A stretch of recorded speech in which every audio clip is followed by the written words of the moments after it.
बेगूसराय में आयकर विभाग की ओर से आउटरीच प्रोग्राम आयोजित किया गया। आयकर विभाग न तो लोगों को परेशान करता है और न ही इससे डरने की ज़रूरत है। आप ईमानदारी पूर्वक टैक्स जमा करेंगे या रिटर्न दाखिल करेंगे तो आपको कोई परेशानी नहीं होगी, बल्कि इससे आपको ही फ़ायदा मिलेगा।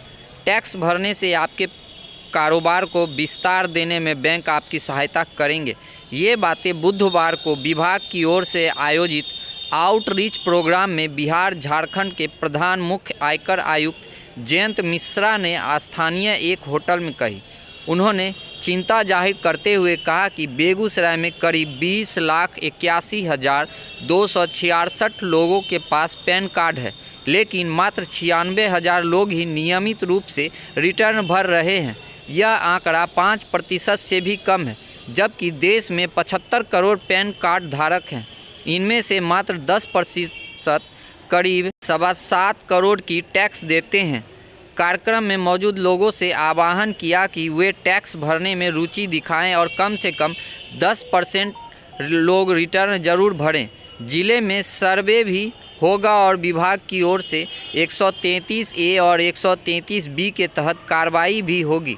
मार्च के बाद टैक्स जमा करने से हमें क्रेडिट नहीं मिलता। प्रधान मुख्य आयकर आयुक्त ने कहा कि कई लोग ऐसे हैं जो टैक्स भरने के लिए मार्च का इंतज़ार करते हैं। इंतज़ार करते करते हुए मार्च की तारीख भी पार कर जाते हैं।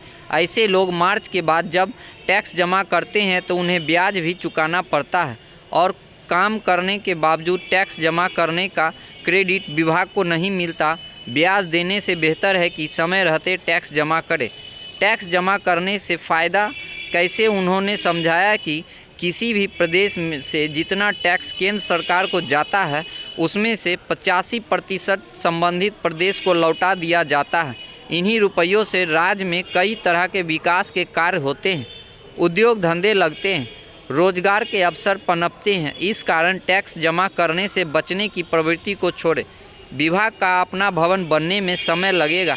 जिले में विभाग का अपना भवन कब तक बनेगा के सवाल पर जयंत मिश्रा ने कहा कि इसका प्रपोजल भेजा है और प्रक्रिया चल रही है। भवन बनने में अभी समय लगेगा। इस अवसर पर बिहार के प्रधान आयकर आयुक्त तुषार धवल सिंह, पटना के अवर आयुक्त रूपेश अग्रवाल, संयुक्त आयकर आयुक्त भागलपुर, पटना के अपर आयकर आयुक्त TDA आशीष, उमेश प्रसाद, राजकुमार भारती, अमित कुमार सिन्हा, संजीत कुमार आनंद, गौतम कुमार, ओम प्रकाश मधुकर, राहुल कुमार सभी आयकर अधिकारी मौजूद थे।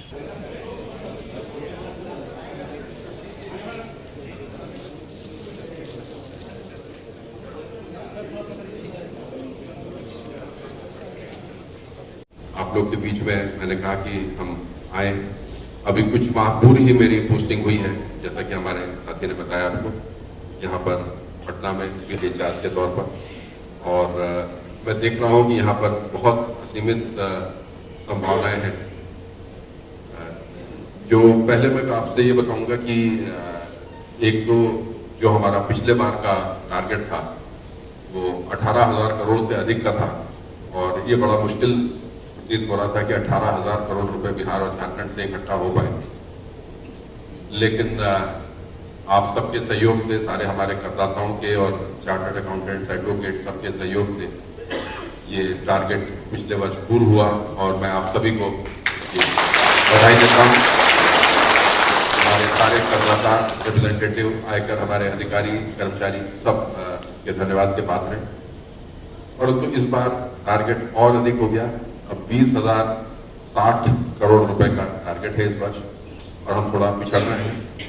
अब इस पर कुछ संशय भी हो रहा है कि हम पहुंच पाएंगे कि नहीं पहुंच पाएंगे, लेकिन मुझे पूरा पक्का विश्वास है कि आप सबका साथ रहेगा। और मैं अब सबसे अनुरोध करूंगा कि अपने जो टैक्स है उसको भली भांति जांच कर लें, क्या हम सही टैक्स दे रहे हैं या नहीं दे रहे हैं, और उस पर सही टैक्स दें। दूसरी एक समस्या होती है कि टैक्स तो दिया लेकिन सही समय से नहीं, क्योंकि जो मैंने पटना में भी बैठकर और मैं रांची और धनबाद, जमशेदपुर, मुजफ्फरपुर, अभी आपके बगल के जो डिस्ट्रिक्ट्स हैं दरभंगा और सहरसा, वहाँ भी गया और यही हाल यहाँ का बेगूसराय का भी है कि जो टैक्स आता है साल में 31 मार्च तक उस वित्तीय वर्ष में, उससे कहीं उसमें काफ़ी एक बड़ा एक जो प्रोपोर्शन है वो सेल्फ असेसमेंट टैक्स के रूप में 31 मार्च के बाद आता है। तो क्या होता है कि उसका हमें क्रेडिट नहीं मिलता। जो करदाता है, जो टैक्स पेयर है, वो टैक्स तो देता है और टैक्स दे के वो अपना दायित्व पूरा करता है, और क्योंकि टैक्स उसने देर से दिया, उस साल में नहीं दिया, अगले साल में चला गया वो, तो रिटर्न भरने से पहले उसने टैक्स भरा और वहां पर ब्याज देना पड़ता है। लेकिन नुकसान दोनों का ही होता है, आयकर विभाग का इस तरह से और स्थानीय कार्यालय का इस तरह से कि जो हमारे टारगेट है उसमें आपका वो सहयोग शामिल नहीं हो पाता है, उस साल की गणना में वो टैक्स नहीं आ पाता है, और जो करदाता है उसको भी एक अतिरिक्त बोझ आता है ब्याज के तौर पर। तो इससे बचा जा सकता है कि अगर आप अपना सही टैक्स दें और सही समय पर दें। तो आपसे आह्वान है कि कृपया, और जो स्थानीय अधिकारियों से भी मेरा अनुरोध है कि वो इस बात की जांच करें कि कौन से हमारे करदाता हैं जो कि टैक्स देने में पिछड़ जाते हैं, थोड़ा लापरवाही करते हैं, बाद में उसको रिटर्न भरने के टाइम पर देखते हैं और अपना टैक्स देते हैं, और उनको पहले से ही आगाह कर दें कि आप अपना पूरा टैक्स इसी साल में दें, खुद भी ब्याज से बचें और विभाग को भी पूरा टैक्स इसी वर्ष में मिले। दूसरी एक और चीज देखिए कि बहुत से करदाता ऐसे हैं जो काम तो कर रहे हैं दरभंगा में या बेगूसराय में, और अपना इनकम टैक्स का जो उन्होंने हेड ऑफिस दिखा रखा है वो पटना में दिखा रखा है या कोलकाता में दिखा रखा है या कहीं और दिखा रखा है। अगर वास्तव में ऐसा है, जैसे देखिए आप टाटा मोटर्स लिमिटेड, बहुत बड़ा उनका प्लांट है जमशेदपुर में, लेकिन हम उससे नहीं कह सकते कि आप अपना इनकम टैक्स जमशेदपुर में दाखिल करें, सिवाय उसके जो उनका जो TDS होता है और जो उनके कर्मचारी हैं वो जिनके पैन यहाँ पे हैं उनके, वो अपने कर्मचारी अपने सैलरी पे जो टैक्स देते हैं वो सब तो है, उससे उनका भी सहयोग आ ही रहा है, और पूरी राष्ट्र की इकॉनमी में टाटास का भी आ रहा है सहयोग, वो है और दूसरे कंपनी से। लेकिन उनका प्रिंसिपल प्लेस ऑफ बिजनेस हम नहीं कह सकते केवल जमशेदपुर है, क्योंकि उनके बहुत बड़े बड़े प्लांट दूसरे राज्यों में भी हैं और हेड ऑफिस उनका बॉम्बे है। ठीक है, जहाँ पे इस प्रकार की व्यवस्था है कि जो वास्तव में एक जेन्युइनली काम हो रहा है वो एक अलग बात है, परंतु मैंने कई बार देखा है कि काम सारा किसी एक जिले में हो रहा है और सिर्फ एक छोटा सा एक कमरा लेके एक कार्यालय दिखाने के लिए दिखा दिया गया है कि ये हेड ऑफिस है, और कई बार वो उस कहीं और के कोलकाता के या कहीं के दिल्ली के किसी टैक्स रिप्रेजेंटेटिव का पता होता है। कभी किसी से कुछ सलाह लिया या कुछ किया तो उसने वहीं से अपना पता दे दिया और फिर वहीं देके फाइल करना शुरू कर दिया। तो देखिए ये कानूनन गलत है। धारा 124 जो आयकर विभाग की है वो कहती है कि अगर कोई करदाता क्लेम करता है कि मैं कई जगह मेरा व्यापार फैला हुआ है, बिजनेस फैला है या प्रोफेशन फैला हुआ है, तो जो प्रिंसिपल प्लेस ऑफ बिजनेस या प्रोफेशन है वहां पे उसका जुरिस्डिक्शन राइट है।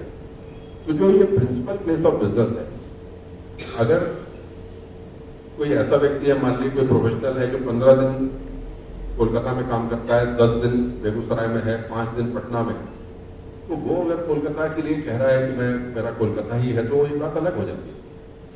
या कोई ऐसा है कि जिसकी यूनिट बहुत बड़ी कोलकाता में है और छोटी सी एक यूनिट बेगूसराय में है, वो बात अलग हो जाती है कि हम नहीं कह सकते कि principal place of business Begusarai. लेकिन ऐसा भी कई केसेस में हमने देखा है कि सारा काम यहाँ हो रहा है, उनकी जो लैंड है यहाँ है, उनकी जो बिल्डिंग यहाँ है, प्लांट एंड मशीनरी यहाँ है, जो स्टॉक रॉ मटेरियल यहाँ आ रहा है, फिनिश गुड्स यहाँ बन रहे हैं, प्रोसेसिंग सारी हो रही है, कर्मचारी सारे यहाँ पे हैं।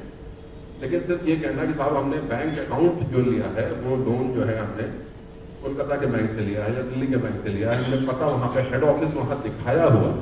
तो देखिए ऐसे दिखाए हुए जो है वो इन सब का पैसे पर्दा हटाया जाएगा और उनको पहले तो हम रिक्वेस्ट करेंगे कि आप वापस आ जाएं, और वो नहीं आएंगे तो उन पर कार्रवाई की जाएगी, क्योंकि ऐसा करना गलत है। दूसरी बात ये भी मैं समझता हूँ कि अगर वो अपना सही जगह पर अपना सही टैक्स भरे सही समय से, तो उसमें उनको कोई तकलीफ भी नहीं है। अगर उनको 100 रुपये वहाँ देना है किसी बड़े शहर में तो 100 रुपये यहाँ दे दें, या 1 लाख देना है या 1 करोड़ देना है तो वो यहाँ दे दें। शायद किसी बड़े शहर की इकॉनमी में, बड़े शहर के टैक्स कलेक्शन में उनके कलेक्शन का कोई बड़ा योगदान नहीं होगा, लेकिन अगर वो यहाँ पे करेंगे तो यहाँ पे निश्चित रूप से वो दिखाई देंगे कि वो यहाँ के बड़े और सम्मानित करदाता हैं, यहाँ उनको जो सम्मान है वो मिलेगा। साथ में आप ये भी देखिए कि जो इनकम टैक्स का कलेक्शन होता है 85% उस स्टेट को चला जाता है।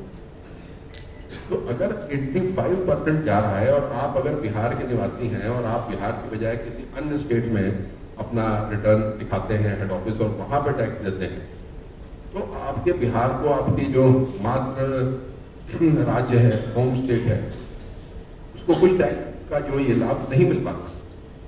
वरना आपने जो भुगतान किया सीधे अकाउंटिंग के द्वारा 85% सेंट्रल गवर्नमेंट कलेक्ट करती है इनकम टैक्स, लेकिन 85% तो सीधे स्टेट गवर्नमेंट को ही देती है।